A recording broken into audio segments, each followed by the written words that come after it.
After I was reborn, I clearly handed in a blank exam for the SATs, but I told my group leader husband I could be the top scorer. It was only because in my previous life, I studied hard for the exam, and my estimated score was good enough for Harvard. But when the acceptance letter arrived, the one who got into Harvard was my husband's good-for-nothing first love, while I, in front of everyone, received a report card with a 0.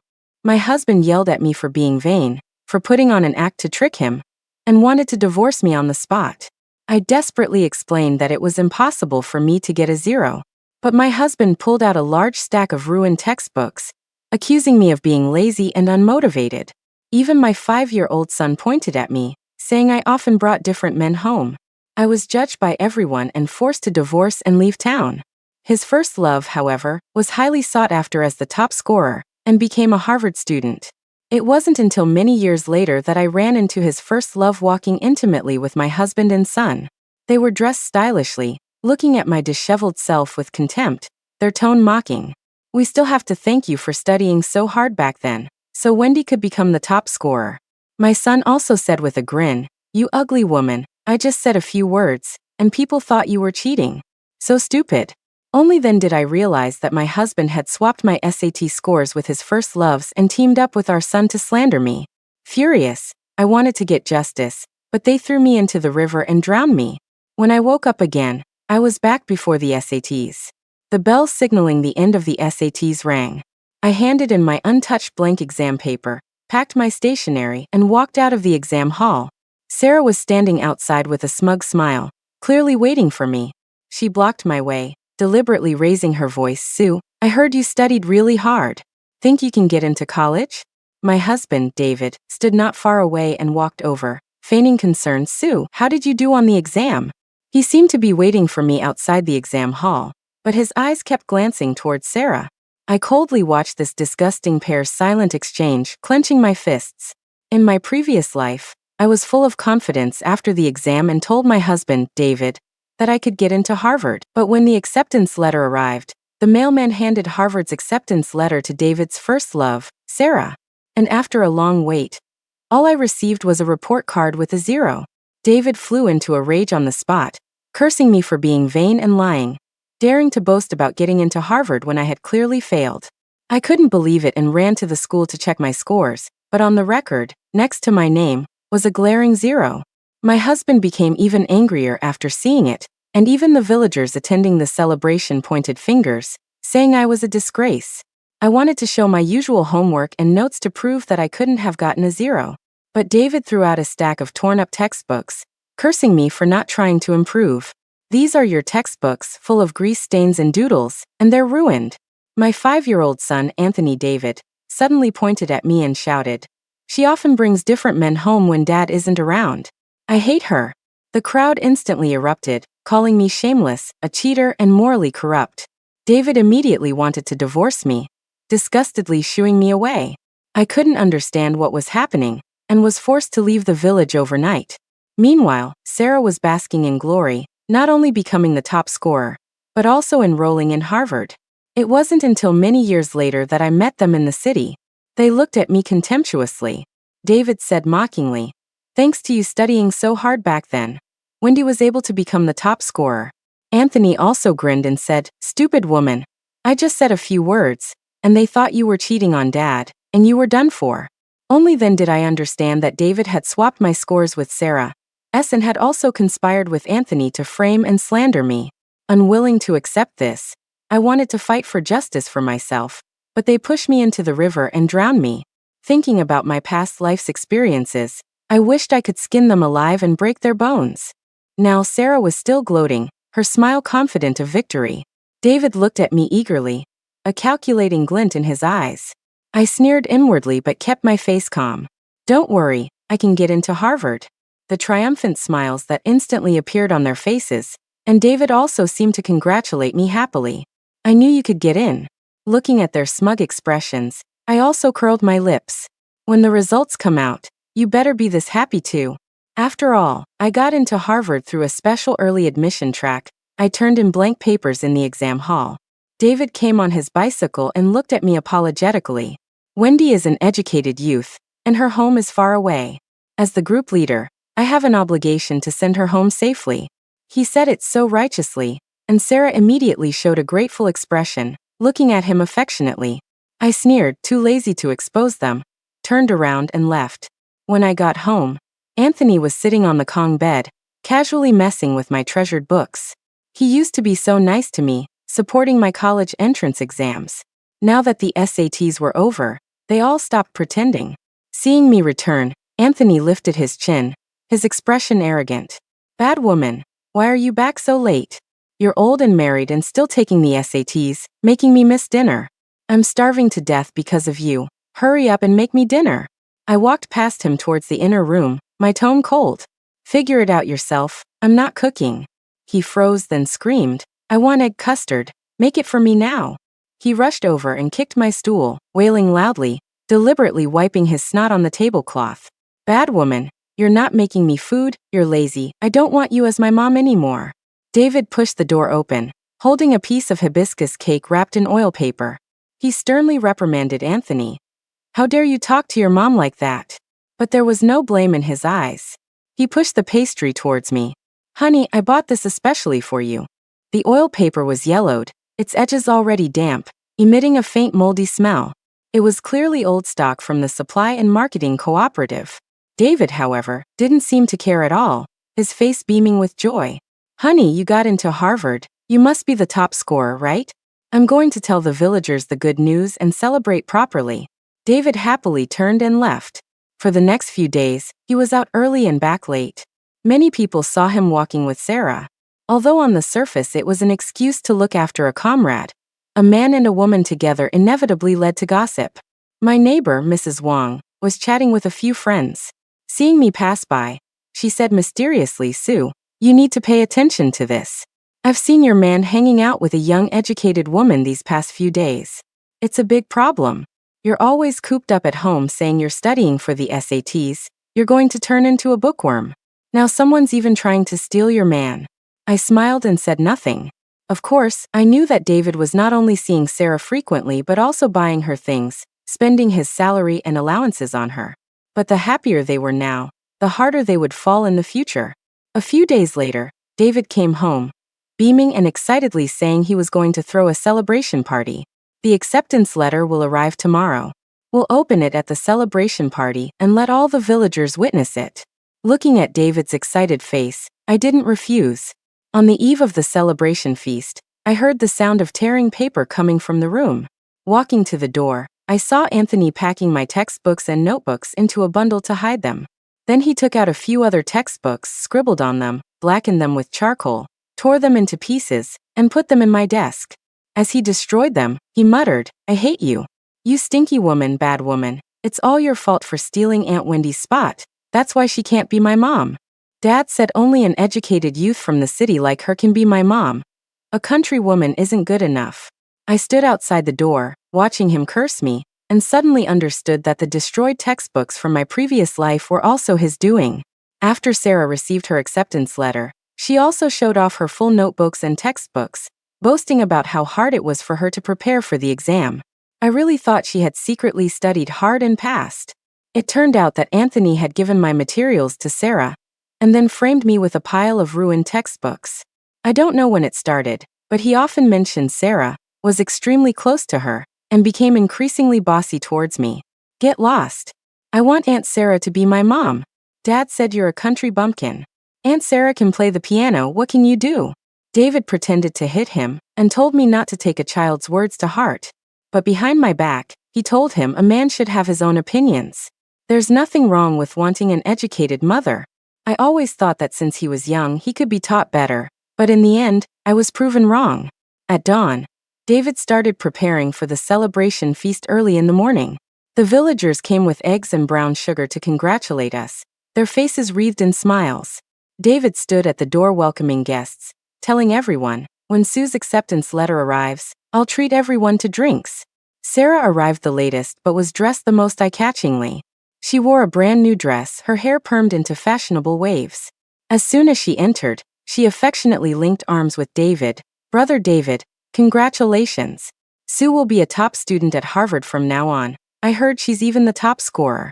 She flashed me a brilliant smile, with a hint of schadenfreude hidden in her eyes. Maybe we can even be classmates. Mrs. Lee held Sarah's hand and asked, "Did educated youth Sarah also get into Harvard?" Sarah smiled demurely. "I just took it casually. I don't know my scores yet." Then she added inadvertently, "I probably did pretty well, but not as good as Sue, of course." Anthony clung to Sarah and couldn't help but say, "That's not true. She's definitely not as good as Aunt Wendy." Everyone looked at each other and Sarah giggled. "Sue, I'll take your son's auspicious words. Maybe I really will get good grades." I looked at her and said meaningfully, "Oh really? Then let's wait and see." After a long wait, the acceptance letter didn't arrive. The mailman never came. The school's grade report, however, arrived first. David's eyes lit up, and he immediately went forward to take it. "Sue, you're going to be the top scorer. Your score must be really high, right? Let the villagers see." He smiled maliciously, immediately tore open the envelope, and pulled out the report card inside. The next moment, his face first relaxed, then contorted with rage. He slammed the report card on the table and roared, "0 points." My name was written on it, but after each subject, there was a glaring, "Suyen 0. Anthony immediately screamed, "Mom got a goose egg." David's face turned ashen as he pointed at me, disappointed and furious. "Sue, you lied to me about your score? The whole village knows I'm going to have a top-scoring wife. Now it's all a joke." Anthony took the opportunity to kick my shin. "She brings different men home every day and hits me to keep me from telling. She's definitely not cut out for studying."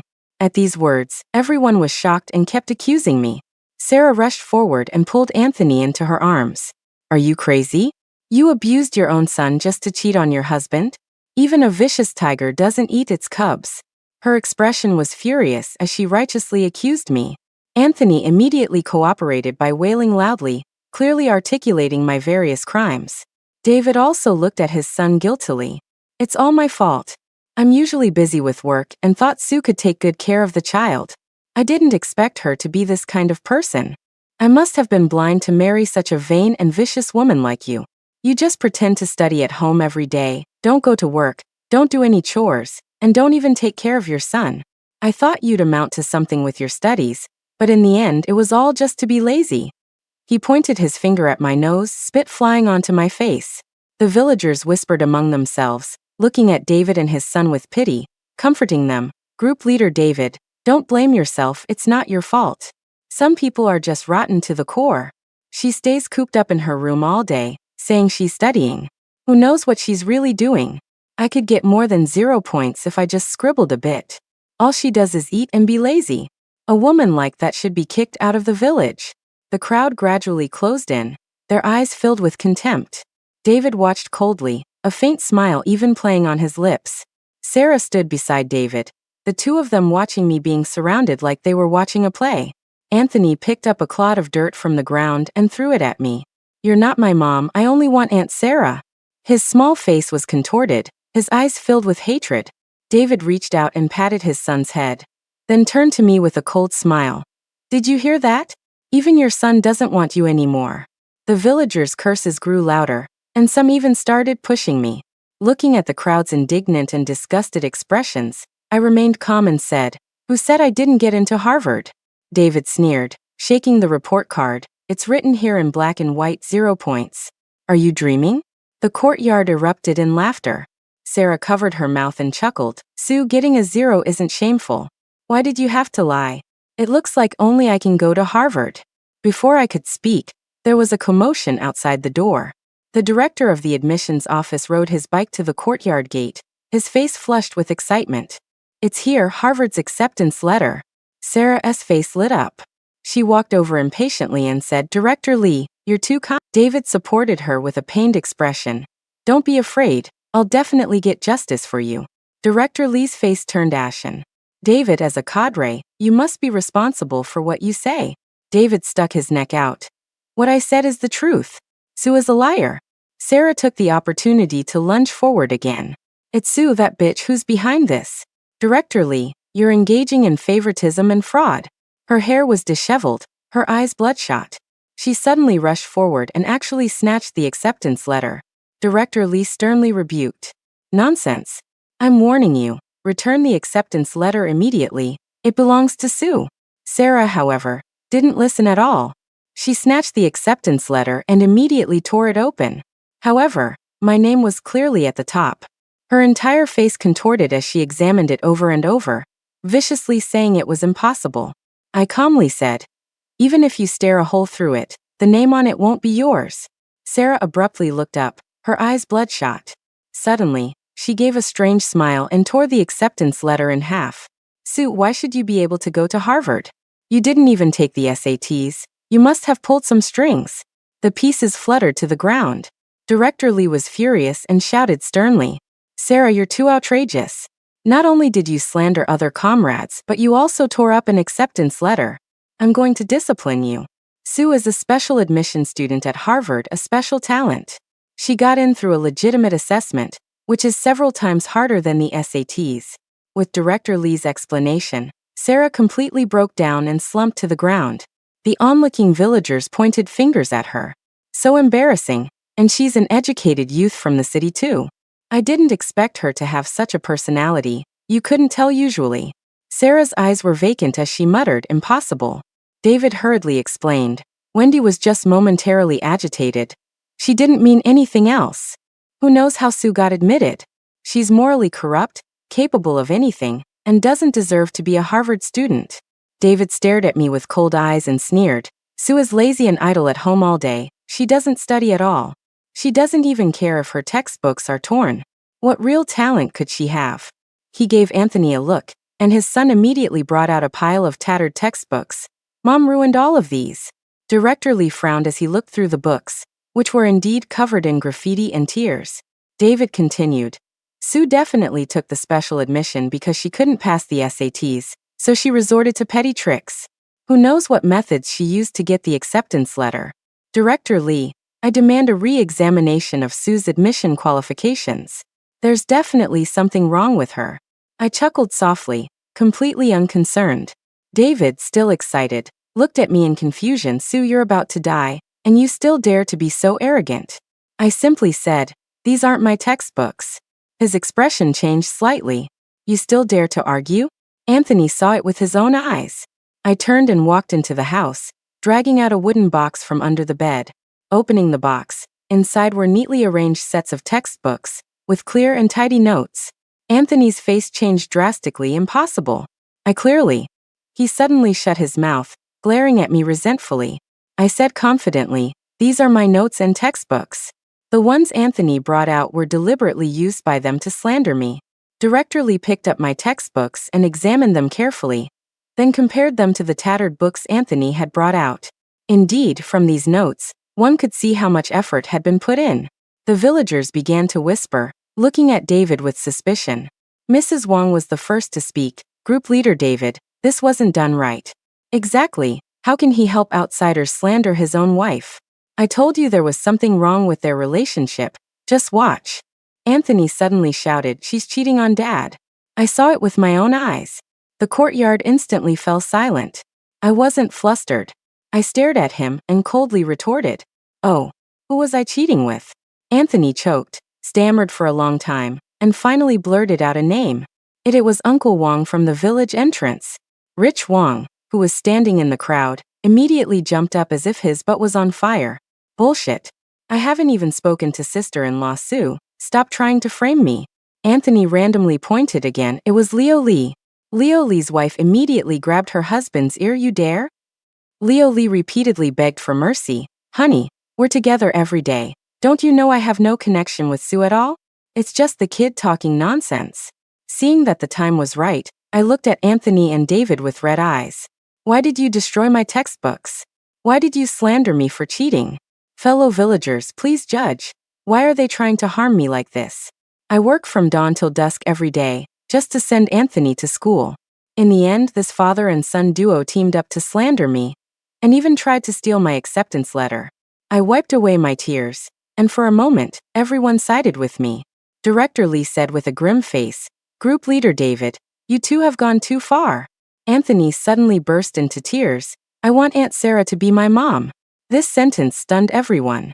Mrs. Wong had a sudden realization, so it was for that Sarah. David's face turned ashen. He grabbed his son and said, "Let's go home." He started to drag his son away, but I stopped them. "Hold on, We need to clear things up today. Director Lee also shouted sternly, this matter must be explained.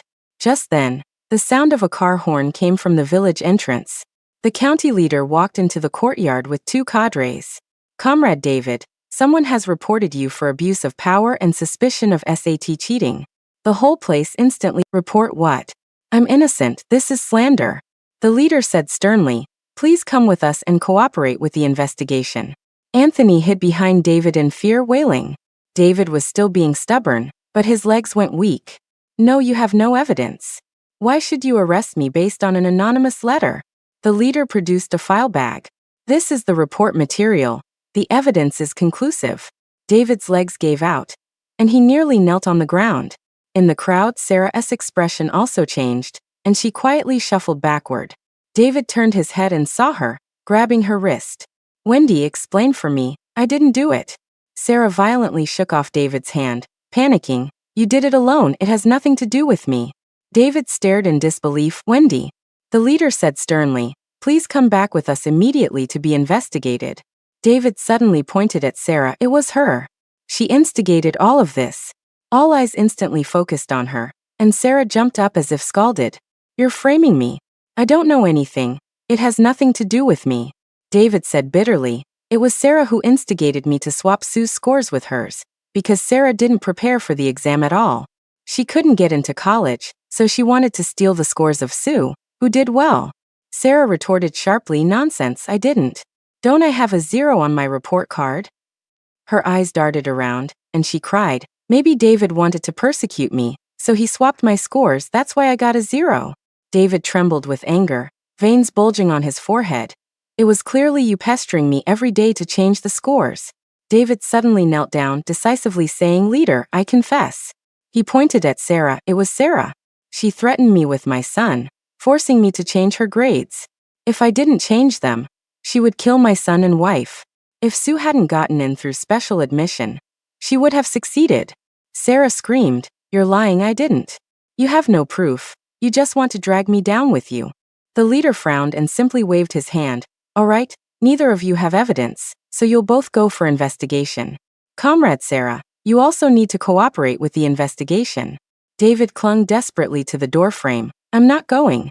I was forced. Sarah turned to run but was grabbed by a militiaman.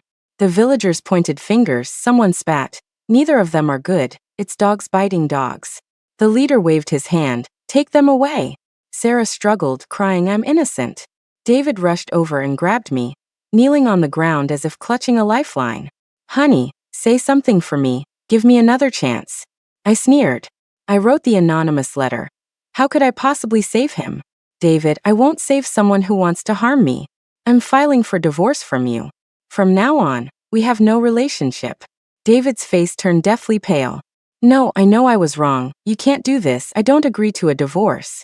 I said lightly, whether we divorce or not is not up to you. From the moment you betrayed me, there was no love left between us. I stopped looking at David and turned to the leader. I am determined to get a divorce. Please approve it, sir. David said eagerly, Honey, I know I was wrong, but I was forced to. He turned and pointed at Sarah. It was this bitch who forced me, and she even threatened me with our son. She was the one who tore up the acceptance letter. You should be going after her. The leader frowned and looked at Sarah. What do you have to say about this? Sarah's face contorted. David, you bastard, you're framing me. You were the one who offered to change my grades, saying you wanted to dump Sue. Are you even a man? David hurriedly interrupted her. Shut up. You were the one pestering me every day. I've had enough of you.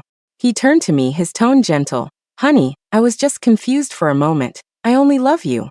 We've been together for so many years. You can't just divorce me like this. I shook off his hand that was holding mine and sneered. David, you're a normal person. No one can make you do something you don't want to do. Love. Did you think about love when you switched my grades? David's face turned shades of green and white as he hurriedly tried to explain. It's all Sarah's fault. I was just confused by her. My heart is only with you. Sarah screamed, David, you'll die a horrible death. I coldly pushed David's hand away. There's no room for discussion about the divorce. David suddenly pulled Anthony over. A child can't be without a mother. For our son's sake. Won't you even look at him? Anthony, however, didn't understand any of this. He struggled desperately. I want Aunt Wendy. Not her. I sneered. Did you hear that? Your son said it himself. He only wants his Aunt Wendy. David's face turned livid. He's just a child. He doesn't know any better. Teach him a few more times and he'll understand. Doesn't know any better? He knew very well when he was slandering me for cheating. Anthony suddenly rushed over and kicked me, screaming, "You stole Aunt Wendy's things. Aunt Sarah is the top scorer." David quickly covered his son's mouth. He's been corrupted by Sarah. It has nothing to do with me. You little brat, apologize to your mom right now. Anthony glared at me defiantly. She's not my mom. Dad's lying. You were the one who said you'd help Aunt Sarah. The leader raised his hand to stop them. Enough. He turned to me and nodded with a serious face. Comrade Sue, your divorce application has been approved. The procedures will be completed soon, so it won't delay you from going to school. David suddenly dropped to his knees with a thud. Honey, I was wrong. He clung tightly to my leg, tears streaming down his face. Give me another chance. I'll treat you well. I won't let you. I easily dodged him. Take your good son and get lost. The leader frowned and signaled the militiamen, take them away. David was still struggling. Honey, please. I walked out without looking back. Behind me came his hysterical cries. Sue, you'll regret this. I didn't turn back. You're the one who will regret it. Wait for jail time. With that, I strode away and never looked back. Although the acceptance letter was torn, with Director Lee and the leader vouching for me and writing an explanation, I boarded the train to start school as scheduled. At the train station, I was waiting on the platform. David suddenly rushed out from the crowd. Honey. He was disheveled, with a full beard, looking as dejected as a homeless man. I've been fired. I don't have a penny in my pocket. Honey, I know I was wrong. Please forgive me. My son tugged at the corner of my clothes. Mom, take me to Beijing with you. Are you going to abandon me just because you got into Harvard? I shook off his hand. Now you know to call me Mom? David looked at me pleadingly. Although I did something wrong to you, you still got into college and didn't lose anything. I looked at him coldly, feeling an uncontainable anger in my heart. If I hadn't gotten in through early admission, I'd be ruined by now. David, I imagine things would look quite different then, wouldn't they? A flicker of guilt crossed his eyes, but he quickly became defiant again. Well, that didn't happen, so what's the point of saying all this? It's all that bitch Sarah's fault. I never intended to betray you. I cut him off. Enough. The three of you are each more disgusting than the last. David suddenly hugged my leg. Please give me another chance. I kicked him away. Get lost. My son sat on the ground crying. You cruel woman. I picked up my luggage. Compared to what you've done, I'm being too merciful. In my previous life they never gave me. Let me on the train. I got into Harvard. I'm going to Harvard to register. She suddenly grabbed a passerby. My acceptance letter was stolen. Give me back my acceptance letter. The passerby backed away in fear. Are you crazy? A station attendant rushed over upon hearing the commotion. Comrade, please calm down. Sarah laughed hysterically. What do you know? I'm a Harvard freshman. Someone whispered, it's that crazy woman again. After Sarah's Harvard dream was shattered, she was pointed at and gossiped about, and her mental state deteriorated. And with a stain on her record, she couldn't return to the city at all, wandering around deliriously, claiming she got into Harvard. She was running around everywhere. Seeing David, her eyes lit up, and she ran over. Brother David, quick, tell them I'm a Harvard student. David disgustedly pushed her away. Get lost, crazy woman. Sarah froze, her hair as messy as dried grass. She suddenly screamed, you said you'd get me into Harvard. David stumbled back in panic. Crazy woman, I don't know you. Sarah, however, seemed to have been provoked and lunged forward. Liar, it's all your fault. The crowd on the platform gasped as she shoved David hard. Caught off guard, David only had time to grab Sarah as they both fell. The two of them tumbled off the platform and landed right on the train tracks. Woo, the train whistle blew, getting closer and closer. Amidst a chorus of screams, Sarah was still laughing. I got into Harvard. In an instant, she was run over.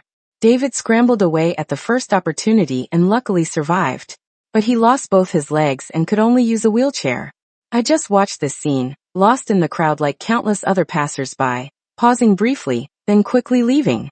I boarded the northbound train without looking back, never glancing at the chaos again. It wasn't until many years later when I returned to my hometown to visit relatives that I heard David and Anthony had also died. Not. David died of a wound infection, wailing in bed for 3 months before finally passing. And Anthony also fell into the water and drowned that winter. His body wasn't found until spring. I didn't pay it any mind. Old forgotten matters had long since faded, and a brand new life full of hope was already in my hands. The end.